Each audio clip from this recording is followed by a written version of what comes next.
பக்திவனம் அன்பர்களே, இன்று சிவராத்திரி. இது சாதாரண நாள் மட்டுமல்ல, பிரபஞ்சம் முழுக்க அலைவு மாறும் இரவு. அந்த இரவு பூமியின் காந்த சக்தி மேலே இழுக்கும்.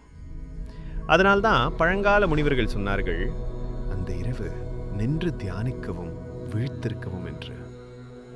அது மத நம்பிக்கை மட்டுமல்ல, உடல், மனமும் ஆவி மூன்றும் அலைனாகும் காஸ்மிக் மூமெண்ட்.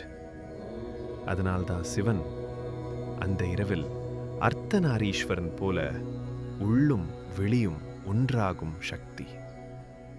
அந்த இரவில் நீங்கள் மனதை ஒருமுகப்படுத்தி அமைதியாக இருந்தால் சிவனை மட்டும் பார்க்க மாட்டீர்கள், சிவனோடு கலந்து விடுவீர்கள். ஓம் நம சிவாய. நன்றி, வணக்கம்.